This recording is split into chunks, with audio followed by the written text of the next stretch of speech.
Welcome in. Welcome to Benzie's Bit, episode number 5. I am Matt Benz, and you can find me on Twitter at TwistBenz. On this week's episode, you're going to hear about Benzie's breakdown of fantasy football. However, the position that we're choosing this week is going to be defense. Yes, I know.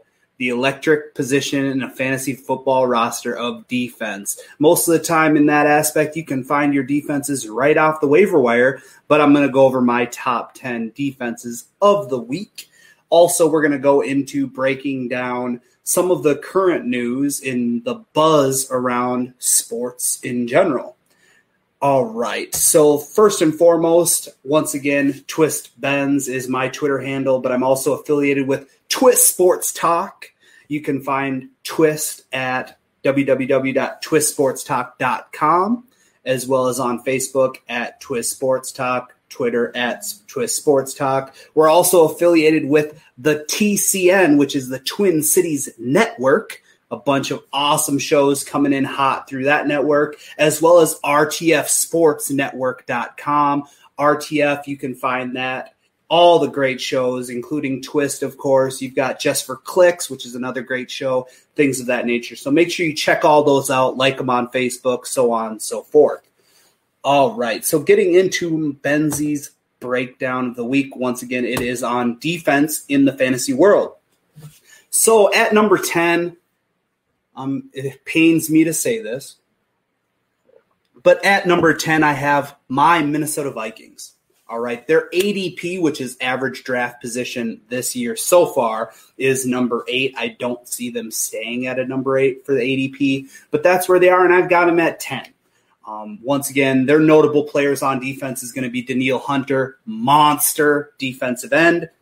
Then you also have Harry the Hitman, Harrison Smith at safety, Anthony Harris, who we franchise tagged and kept him around. He's at safety as well. And then we've got the addition of Michael Pierce this year at defensive tackle. Love that pickup. Dude's a beast, run stopper, getting in the backfield. I love that.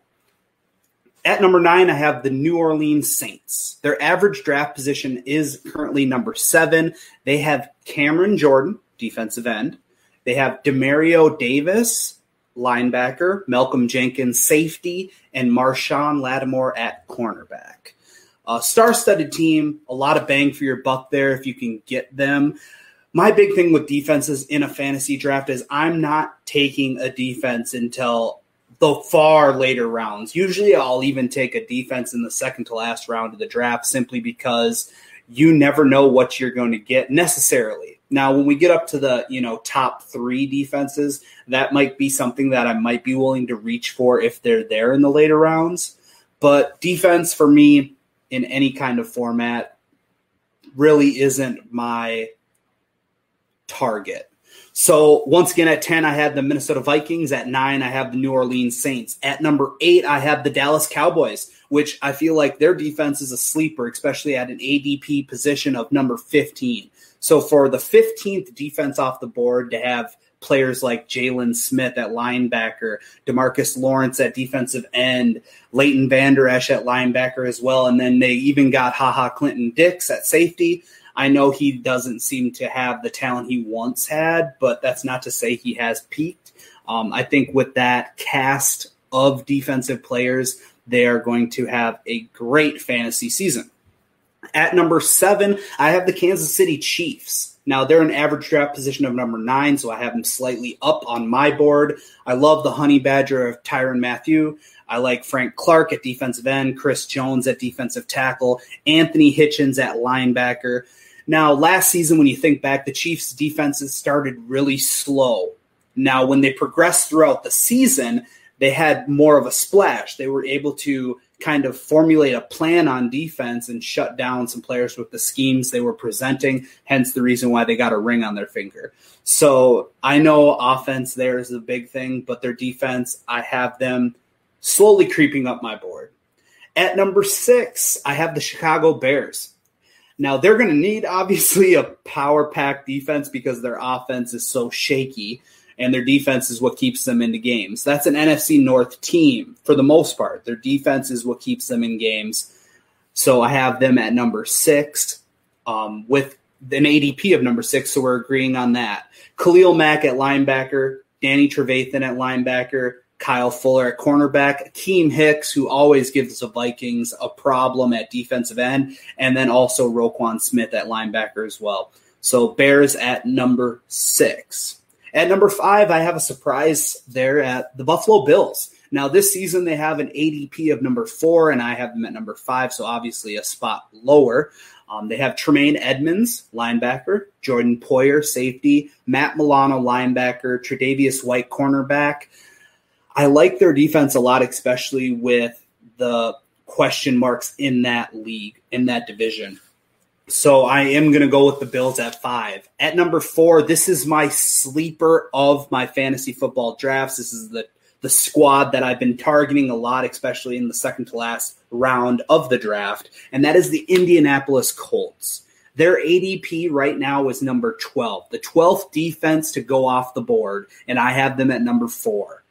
Obviously, the pickup of DeForest Buckner is huge at defensive tackle, but also having Darius Leonard at linebacker, Justin Houston at defensive end, and Anthony Walker Jr. at linebacker as well. I feel like the Colts team in general, if I can grab players off of that squad that I know are going to get points, I'm going to take them in the fantasy football draft, but that defense is one of my big sleepers of the draft.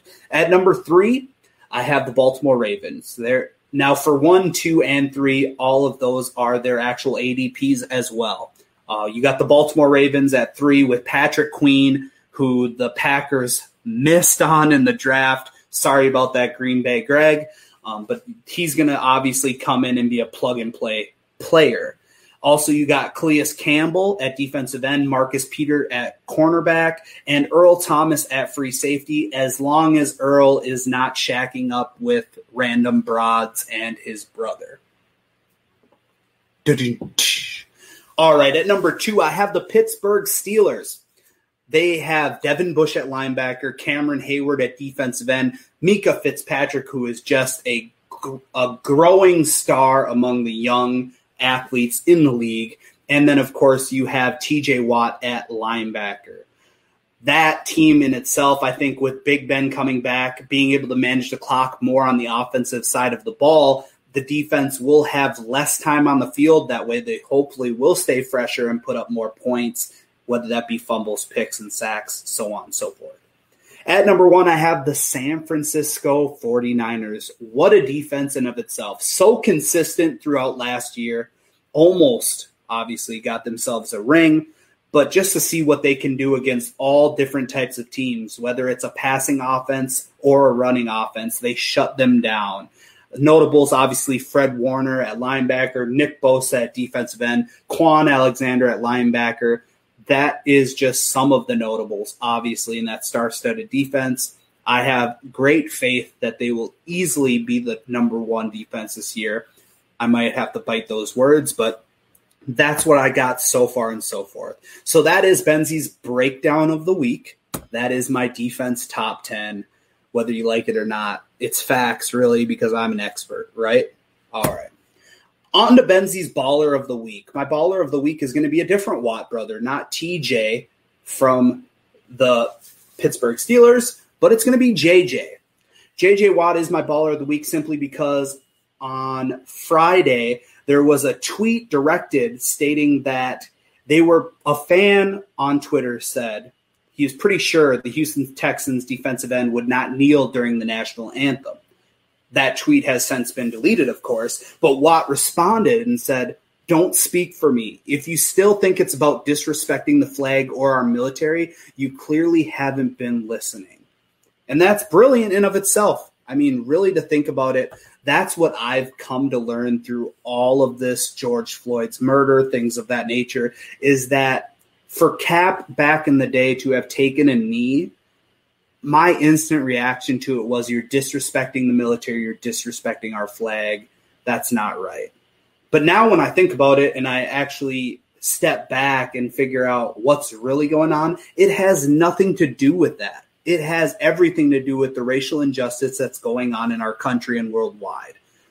So good for JJ to state that out, and that's why JJ Watt is my Baller of the Week. All right, into my Bonehead of the Week. Obviously, the opposite of baller. My Bonehead of the Week is going to be Rob Manfred. Imagine that, MLB commissioner. He stated that the owners are 100% committed to getting baseball back on the field. Unfortunately, I can't tell you that I'm 100% certain that it's going to happen. Wait, Rob, I swear less than a week ago you were stating that you were 100% positive that MLB was going to have a season, but now you're pulling back on that offer. Now, MLB Player Association Executive Director Tony Clark issued a statement on Monday in response to Manfred's comments that read this: players are disgusted that after Rob Manfred unequivocally told players and fans that there would be a 100% chance of a 2020 season, he has decided to go back on his word and is now threatening to cancel the entire season. Any implication that the Players Association has somehow delayed progress on health and safety protocols is completely false, as Rob has recently acknowledged the parties are very, very close. The PA executive, Tony Clark, also stated, the latest threat is just one more indication that Major League Baseball has been negotiating in bad faith since the beginning. This has always been about extracting additional pay cuts from players, and this is just another day and another bad faith tactic in their ongoing campaign. Exactly what I was thinking was, you got Rob Manfred, who's now kind of pulling back his negotiations because he already knows, as do the players, that he's going to implement a 50 to 60 game season, and he's going to do that by his power that be, right? So by him doing that, and coming out with this, it's almost like, what do you think the players are going to do? They haven't budged in stating that they want to get paid to play. They don't want to take cuts simply because of, Rob Manfred saying that they're going to lose so much money a game simply because they can't sell tickets to the fans, blah, blah, blah, blah, blah. You're going to make tons of money, big bags of money. If you would have already got this going, you're still going to make plenty of money, just like any pro sport in America. You're going to make tons of cash. So get your act together and get out there and start playing, man. The guys want to play, and I understand there's two sides to every story, but Rob Manfred, man, what a bonehead. All right, so now we're going to skip on to Benzie's Buzz. Benzie's Buzz, as stated before, is just stuff going around the leagues, plural, all of them. So let's get into the first thing. NFL Commissioner Roger Goodell says, I encourage a team to sign Colin Kaepernick. He stated, well, listen, if he wants to resume his career in the NFL, then obviously that decision. Goodell also stated, but I welcome that. I support a club making that decision and encourage them to do that. Holy cow. All right, Roger. Well, that's all fine and dandy, and that's a great statement to have sent out there because obviously you encourage it, and you're not going to say you don't. And really, on the flip side, I don't think Roger Goodell ever was anti-Kaepernick, but obviously the owners and GMs of teams were because they didn't want that drama at the time on their squad. So I do agree, but the big thing is, can Kaepernick still play at a pro level? And I also understand that you've got all of these other backup quarterbacks, more than a handful of them in the league that can't play. But yet you want to just add Colin Kaepernick to a team. Here in Minnesota, I've seen a lot of Facebook posts from friends that they're stating, the Vikings need to sign Cap, blah, blah, blah, blah, blah. Like, hold on. As Green Bay Greg would say, pump the brakes. They need to give Kaepernick a tryout. Not one of those formulated NFL tryouts where the NFL puts it on. I don't want to see that. I want to see teams try him out, okay? Not showboating. I want him to earn a spot if he can still earn a spot. And that's the way it should be. It shouldn't just be, hey, man, here's a jersey, you're on the squad. No, you haven't thrown a ball, let alone done any type of offensive scheming in years, unless it's one-on-one with some high-profile receiver that supports your endeavors, which is awesome. It shows that he's still putting in work off the field, but that's a completely different story than when the lights are on, the clock is running, and it's time to make a decision. So good for you, Roger Goodell, at stating that. Hopefully some teams do give him some workouts. Next buzz is going to be Nick Kyrgios. He is a tennis player from Australia and stated that Americans are selfish to go ahead with the U.S. Open. Australian Nick Kyrgios has said the United States Tennis Association is being selfish by pressing ahead with the U.S. Open on its original dates from August 31st to September 13th. He stated via Twitter this: "Shaking my head. People that live in the U.S. are, of course, pushing the Open to go ahead.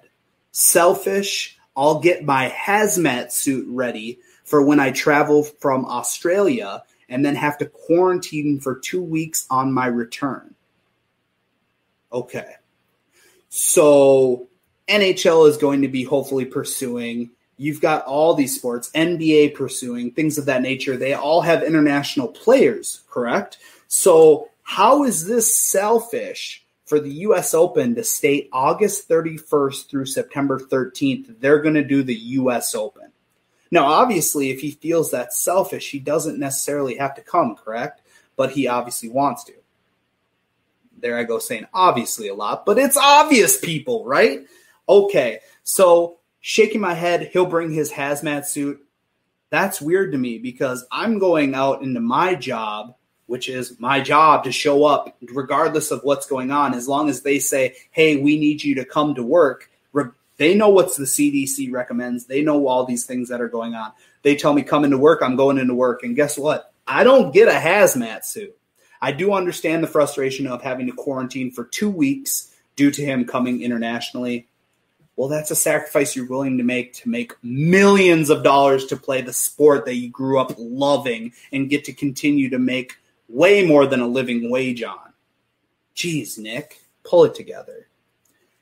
My last buzz is going to be on the Denver Nuggets coach, Michael Malone, who stated today that he has had coronavirus, and that was back in March. He stated, "I'd say around March 20th, I started not feeling well, and we had begun reaching out to team doctors to see if I could get a test. Unfortunately, at that time, there was no testing available. So I only found out after the fact. I was able to get an antibody test probably right around Memorial Day weekend. And not surprisingly, our team doctor called up and said, listen, you tested positive." Well, that's the big thing. To realize, there's also been reports of Ezekiel Elliott who knows how that information got leaked. But anyways, regardless, you've got information that people are going to continue to get or have gotten it already, right? The coronavirus is going around. It's only the first wave, as most people will say. That doesn't mean that we can't go to work. You look at the numbers and you really dig deep into it. And I am sympathetic for anybody who has lost a family member throughout this whole virus epidemic. But you also have to realize that in order to keep this economy going at a steady stream, we need to get back to work. There's going to be tons of people that are going to get the coronavirus, but the average of people that are going to die from it is minimal, literally minuscule amount. So congratulations, Coach Michael Malone. You survived the coronavirus in 2020. Cheers to you. All right, so that is it for the buzz. Last but not least, we are going to get into Benzie's Bite. As most people can tell, listeners, viewers, I'm a husky fellow. Working on it, but still husky, right? So what I enjoy thoroughly, especially now that the regulations have loosened on restaurants being able to open to the public, especially sitting inside, is that I get to go out and endeavor different foods with friends. All right, so the restaurant that I went to last week was called Baker's Ribs, and the one that I went to was in Eden Prairie, Minnesota, just a little shop, but holy cow, did it pack a punch. What I ate there, now it was on my cheat day, people. I know I said I'm trying to lose weight, but this was on my cheat day. So I had the sliced brisket sandwich. I'll give that 3 stars. I had the smoked hot chicken wings, which I will give 5 stars. Absolutely the best wings I have ever had. And then, of course, I also had a half rack of St. Louis style ribs. 3 stars on those. Now, what was so special about the smoked hot chicken wings was that the owner actually told me what they do is they marinate those wings in hot sauce for 24 hours, and then they proceed to smoke them. Now, you could shake this chicken wing, and the meat literally falls off the bone, for one, but 2, the flavor and just the spices was on point. If I do go back, which I will, go back to Baker's Ribs, I'll just get a bunch of wings because that was where it's at. All right, so that is Benzie's Bite of the Week. So once again, to wrap this up, my name is Matt Benz. You can find me on Twitter at TwistBenz. You can also watch me here live on usually Tuesdays or Wednesdays with Benzie's Bit. It's pretty laid back, but also you can hear me on the RTF Sports Network. You can go on Facebook and look up Twin Cities Network. Get in on that, like that. That's about to blow up. And then, of course, you can catch me with my 2 knucklehead best buddies on Saturdays at 11 a.m. Central Time for Twist, the Weekend Sports Talk. This Saturday, we will actually have Eric Nordquist on. Eric Nordquist, a.k.a. Nordo, is from our K-Fan news station, radio station here in the cities. K-Fan, great. We had Sauce on, Meat Sauce, Paul Lambert last week. That was a hit as well.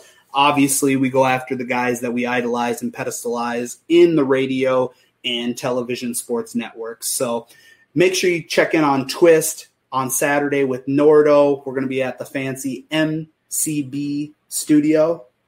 Yeah, you heard it right. We're in studio, not like this in my home with the clock behind me. So make sure you check in on that. Make sure you like us on all platforms and have a blessed rest of your week. Peace.